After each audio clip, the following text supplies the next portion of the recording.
नमस्कार दोस्तों, स्वागत है आपका कहानी का सफ़रनामा में।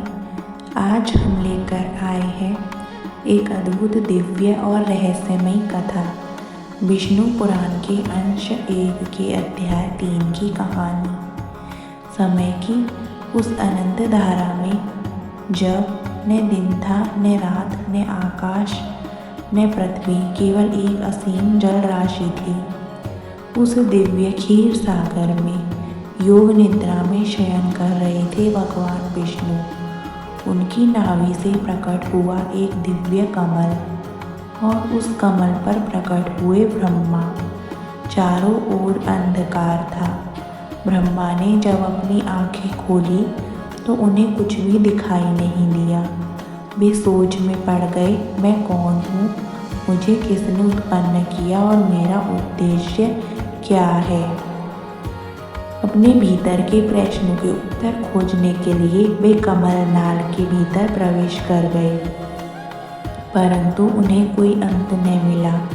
जब आकाश से एक दिव्य वाणी सुनाई दी, तप करो। ब्रह्मा ने दीर्घ काल तक तप किया। उनकी तपस्या से प्रसन्न होकर भगवान विष्णु प्रकट हुए और उन्हें सृष्टि रचना का आदेश दिया। अब ब्रह्मा ने मन ही मन संकल्प किया, मैं इस सृष्टि का निर्माण करूँगा। सबसे पहले उन्होंने महक तत्व की रचना की, जो समस्त चेतना का मूल है। फिर उत्पन्न हुआ अहंकार, जिससे मैं और मेरा का भाव जन्म लेता है। अहंकार से 3 प्रकार की शक्तियाँ प्रकट हुई, सात्विक, राजस और तामस।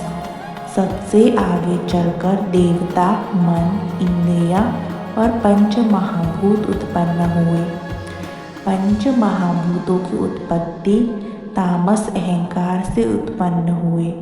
आकाश, वायु, अग्नि, जल, पृथ्वी, इन तत्वों से यह संपूर्ण ब्रह्मांड आकार लेने लगा।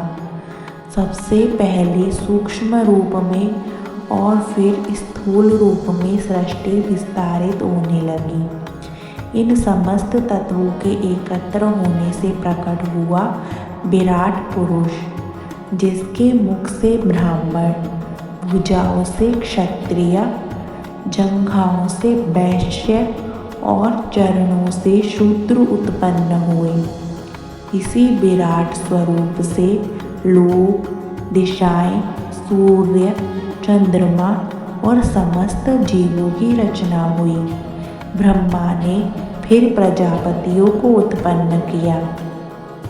उन्होंने आगे जीव जंतुओं, देवताओं, असुरों और मनुष्यों की उत्पत्ति की।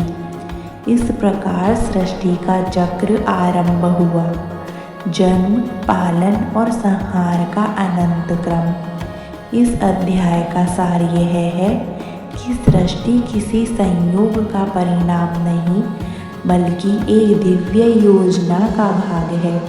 हर तत्व, हर जीव, हर शक्ति परमात्मा की इच्छा से प्रकट होती है। हम सब उसी विराट पुरुष का अंश हैं। तो मित्रों, यह थी विष्णु पुराण के अंश 1 के अध्याय 3 की दिव्य कथा। यदि आपको यह प्रस्तुति पसंद आई हो तो हमारे चैनल कहानी का सफ़रनामा को लाइक, शेयर और सब्सक्राइब करना न भूलें। अगली कथा में फिर मिलेंगे एक नई पौराणिक यात्रा के साथ। तब तक के लिए राधे राधे।